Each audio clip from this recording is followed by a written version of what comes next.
My life's been nothing short of a roller coaster, but whose isn't, right?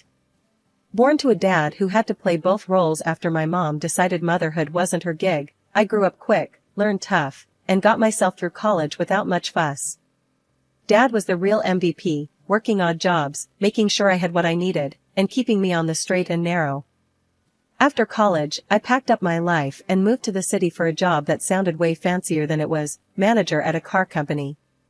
It was there, in the thick of engine oil and sales targets, that my path took a turn I never saw coming. The night I met Daniel, I was out with some work friends, blowing off steam at some dive bar that had more character than cleanliness. He walked in like he owned the place, and maybe in a way, he did, charming the socks off anyone within a 2-foot radius. Our eyes locked, and that was that. Fate, if you believe in that sort of thing. "Hey," he said, sliding up next to me at the bar. His smile was easy, his confidence infectious. "Hey yourself," I shot back, trying to match his vibe, but feeling my cheeks heat up. "Smooth, Erica, real smooth.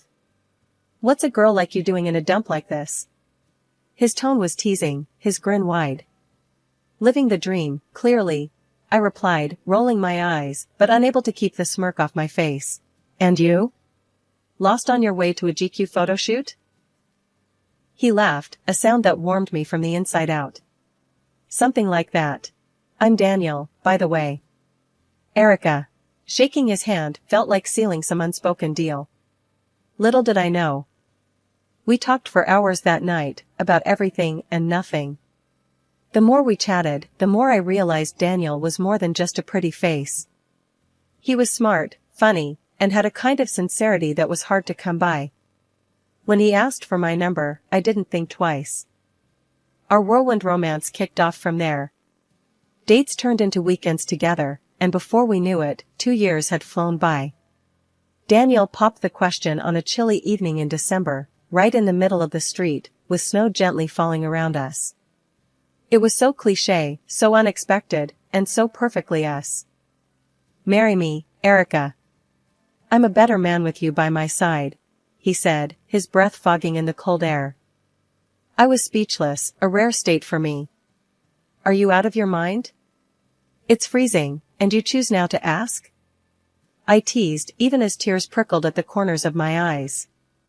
"Would you have me any other way?" He grinned, dropping to one knee right there on the icy sidewalk.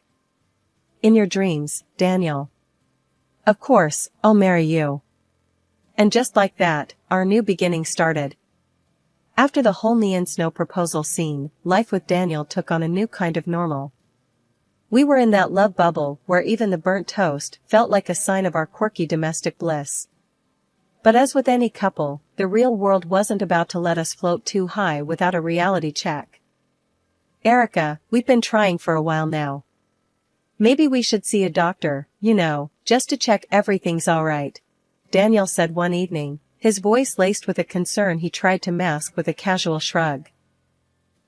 I paused, the reality of our situation sinking in. "Yeah, I guess it wouldn't hurt. I just thought it would have happened by now, My voice trailed off, a mix of disappointment and worry creeping in. The tests were a blur of clinical words and sympathetic smiles. "Everything seems in order, but these things can sometimes take time," the doctor had said, offering a reassuring pat on the shoulder that felt more patronizing than comforting. Months turned into a year, and the strain began to show. Not just on me, but on us. Daniel was trying to be supportive, but the disappointment each month was a heavy silence we both carried. One night, after yet another negative test, Daniel found me on the couch, staring blankly at the TV, not really seeing anything. "Hey," he said softly, sitting down beside me and taking my hand. "Talk to me, Erica." I sighed, the weight of our struggles pressing down on me. "What if it never happens, Daniel? What if we can't have a baby?"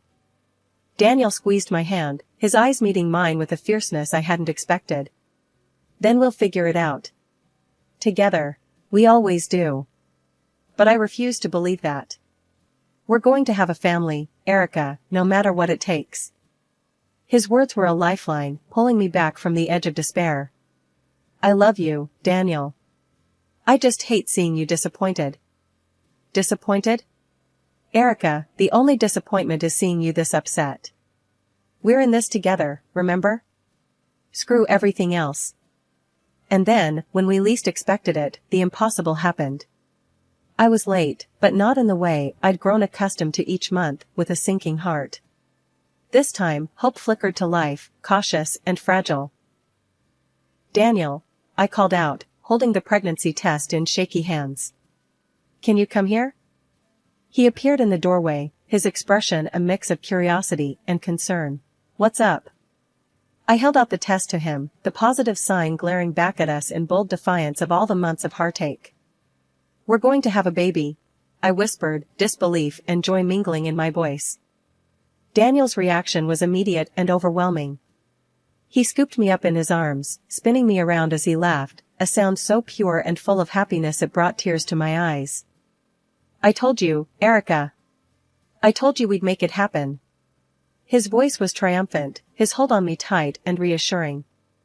That night, we celebrated, just the two of us, talking about the future, our dreams for our child, and how we couldn't wait to meet the little person who had already changed our lives. Quitting my job wasn't an easy decision, but Daniel was pretty adamant about it.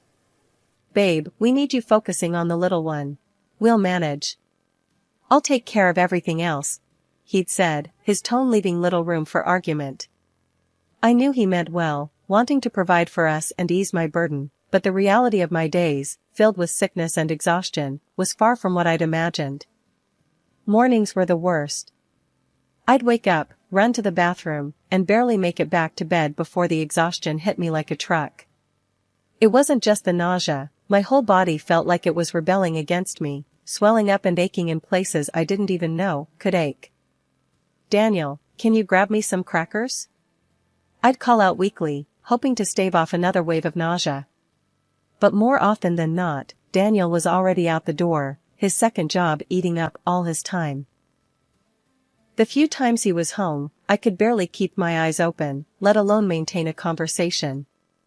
You're always sleeping, he'd snap, his patience wearing thin. Don't you care about anything else anymore? His words stung, adding guilt to the cocktail of discomfort I was already dealing with. I'm trying, I'd whisper back, tears welling up in my eyes. You think I enjoy this? Our arguments became more frequent, each one leaving a bitter taste and widening the gap between us. The joy of expecting our first child was overshadowed by the strain it put on our relationship. Daniel's late nights and my physical woes had us living like strangers under the same roof. One night, as I lay on the couch, too tired and sore to move to the bed, Daniel came home later than usual. The sound of the door slamming jolted me awake, my heart racing. Another long night? I asked, my voice hoarse from disuse. What do you think? He retorted, his voice sharp with exhaustion.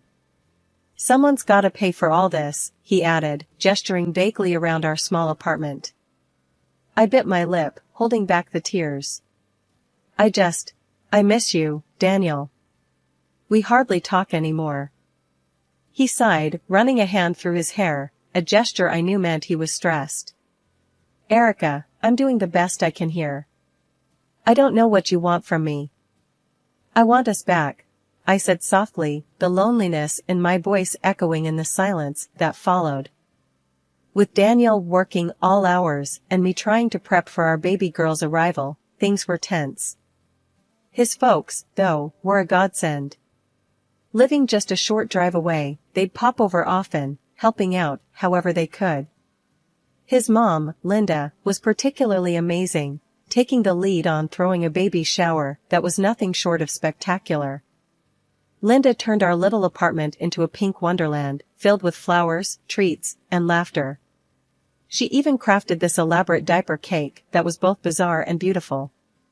The wall behind the dining table was adorned with Sophia, our chosen name, in big, glittery letters. It was perfect, except for one glaring absence, Daniel. I'd asked him, no, pleaded with him to make it back in time. It's important to me, Daniel. Please, try to leave work early for once, I had said over the phone that morning, hope threading through my voice. Yeah, I'll see what I can do," he'd muttered, the sound of his keyboard clacking in the background. I should have known then not to get my hopes up. The party was a hit, with Linda's games and jokes keeping everyone entertained. Yet, my eyes kept darting to the door, wishing for it to open and Daniel to walk through. But he didn't. Not until long after the last guest had left, long after the laughter had died down. He stormed in at 11 p.m., the joy of the day evaporating the second I saw his face, contorted in anger. "What the hell happened here?" he barked, staring at the mess of decorations and leftover food. I was on the sofa, feet swollen, emotions frayed. "It was the baby shower, Daniel. Your mom and we organized it together. And you couldn't clean up? What's with that stupid name on the wall? Is that supposed to stay there?" His words were like daggers, each one slicing through the happiness I had felt just hours before. Tears spilled over, my voice a whisper among sobs. "It's our daughter's name, Daniel. Your mother put it up. I thought you'd be here." He scoffed, his anger unyielding. "I was working, Erica. Something you'd know nothing about anymore." With that, he stormed off to the bedroom, leaving me alone, drowning in a sea of pink and tears. The next morning was as if the night before had never happened. Daniel left for work without a word, the tension thick enough to cut with a knife. I sat there, in the aftermath of what was supposed to be a celebration, feeling more alone than ever. Linda came by later, her face falling as she took in the scene and my red-rimmed eyes. "He didn't make it, did he?" It wasn't a question. It was an acknowledgement of a painful truth. I shook my head, unable to find the words. She sighed, her disappointment in her son palpable. "I'll talk to him, Erica. This isn't right." But I knew deep down that no amount of talking would fix what was broken. Daniel had drifted so far from us, from me, that I wasn't sure he could find his way back. The day our daughter, Sophia, came into the world, it was just me and the buzz of my phone. I texted Daniel right after she was born, a simple message bursting with the biggest news. "You're a dad. Sophia's here." But all I got back was silence, even though I saw he'd read the message. It was like shouting into a void, expecting an echo that never comes. Leaving the hospital, my in-laws were the ones by my side, not Daniel. They were angels, honestly, helping with everything from the car seat to setting up a little nest for Sophia back at home. "You just focus on being a mom, Erica. We've got the rest," Linda, my mother-in-law, assured me with a warm smile that made things a little less heavy. When Daniel finally did show up, days later, his awkwardness around Sophia was like a wall between us. "I don't think I should hold her. I might do it wrong, hurt her or something," he muttered, staring at his own daughter like she was a stranger. I tried to keep the peace, keep things light. "It's not rocket science, Daniel. You won't break her. Here, just support her head," I said, gently offering our daughter to him.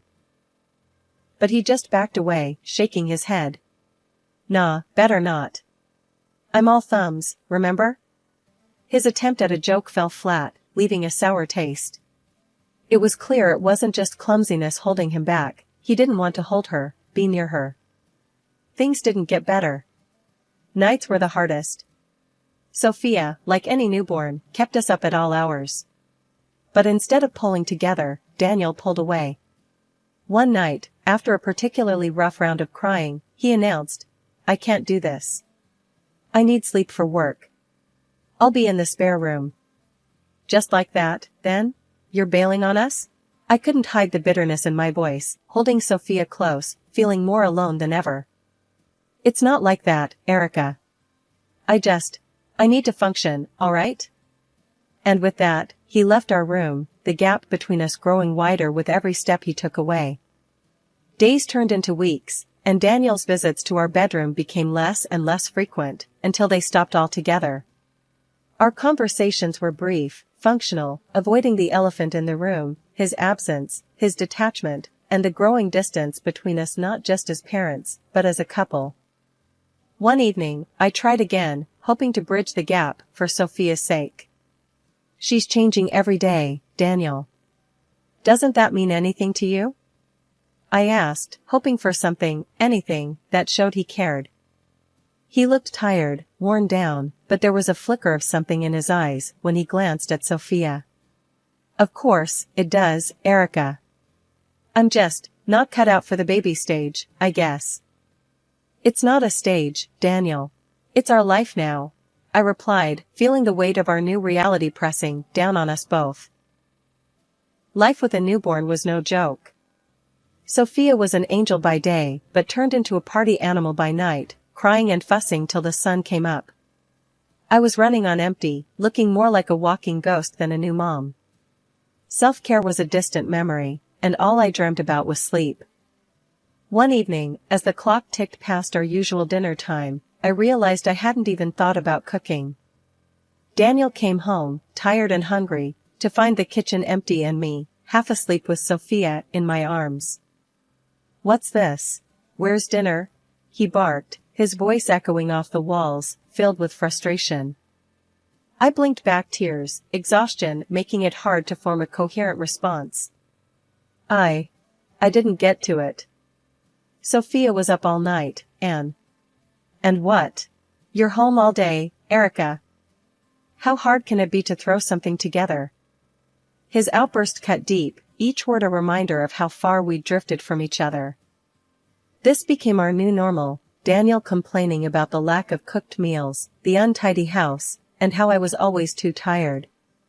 His words stung, leaving me feeling inadequate and alone.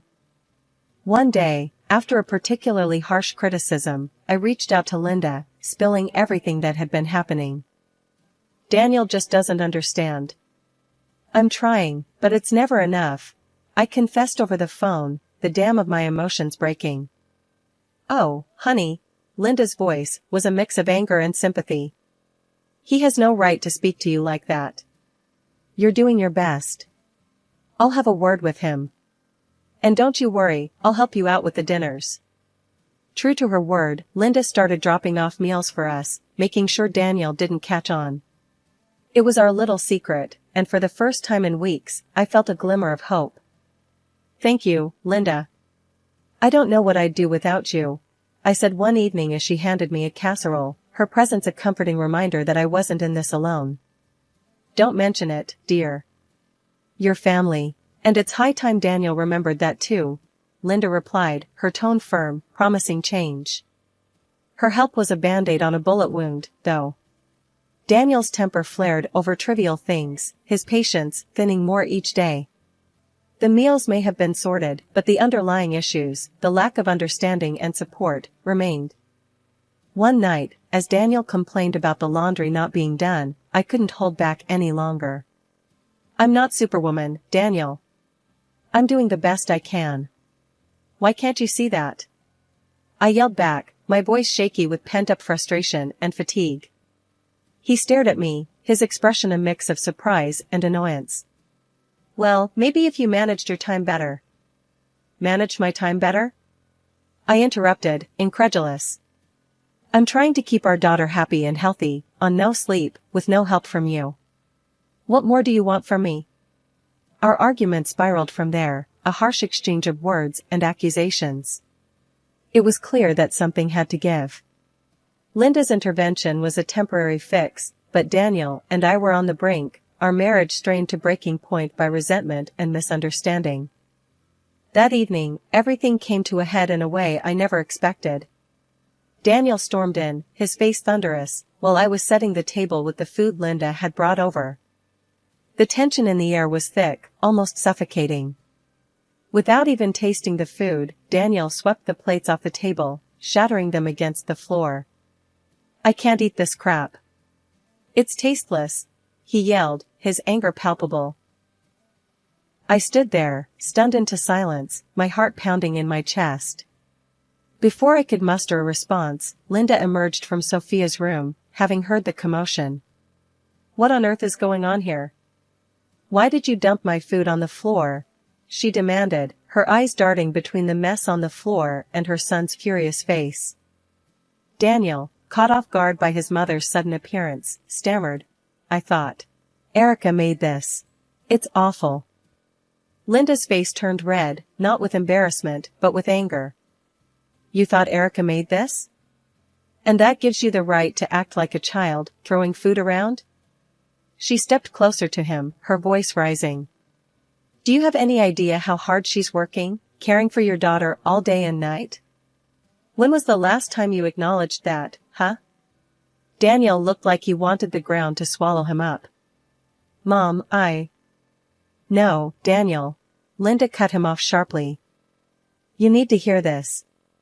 Erica's doing the best she can under tough circumstances. And instead of supporting her, you criticize and belittle her efforts. Shame on you. Daniel's eyes lowered, the fight going out of him. He mumbled an apology to his mother, but Linda was quick to correct him. You owe your apology to Erica, not me. And you know what? You need to spend a day in her shoes. Maybe then you'll understand. The silence that followed was heavy, charged with unspoken truths and realizations. Daniel nodded slowly, the reality of his actions beginning to sink in. I'm sorry, Erica. I didn't realize. Linda's plan was simple, yet daunting.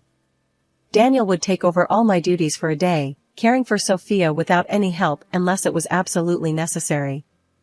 I was skeptical, but desperate for a breakthrough. After Linda's departure, the air was still thick with tension, but there was a newfound resolve between us. So, we're doing this, huh? I asked, half doubting, half hopeful. You're going to take a crack at my day today? Daniel nodded, the weight of his recent realizations evident in his posture. Yeah, I need to see for myself. How hard can it be, right? There was a hint of his old, cocky humor, but it was laced with apprehension. Okay, but you're on your own, remember? I'm just a call away, but only if you really need it, I reminded him, laying out Sophia's schedule, her feeds, her naps, everything on paper. Spending the day with Linda was a breath of fresh air, literally and figuratively. We shopped, laughed, and for a few hours, I was just me again, not just a mom or a tired wife. Coming home, I was greeted by the sight of Daniel, who looked like he'd been through a war zone. His hair was a mess, there were stains on his shirt, and the living room looked like a toy bomb had exploded. Erica, he breathed out, relief and something else, maybe respect. Coloring his tone. He wrapped me in an exhausted embrace. I'm sorry. For everything. This was the hardest day of my life. I couldn't help but laugh, the tension of the past weeks melting away. Oh, really? And here I thought it was just me not managing my time well. I teased, but gently, seeing the genuine remorse in his eyes. He kissed my hands, an act so tender it made my heart swell. Please, don't leave me alone with her for that long again. I had no idea, everything you do. It's unbelievable. After that day, things started to shift between us. It was like we finally found our rhythm again, understanding and appreciating each other in ways we'd forgotten. He got it now, how relentless and exhausting it was to care for Sophia, and he stepped up, big time. Hey, why don't you take the afternoon off? He'd suggest on a Saturday, seeing the fatigue in my eyes. Go hit the shops or get your nails done. I've got Sophia. Linda and we became thick as thieves. She wasn't just my mother-in-law anymore, she was my confidant, my support system. You've done wonders for him, you know. For both of them, she'd tell me, and I could see the pride in her eyes. One evening, as we sat down after putting Sophia to bed, Daniel turned to me, his hand finding mine across the couch. I was thinking, maybe it's time for you to focus on what you want again. You've been talking about going back to work, right? I nodded, surprised. Yeah, but I didn't want to just spring it on you. We've just gotten back on track. He squeezed my hand, his smile reassuring. We're a team, remember? I've seen how much you've sacrificed, how hard you've worked to keep our little world spinning. It's my turn to support you now. The relief and love I felt in that moment was overwhelming.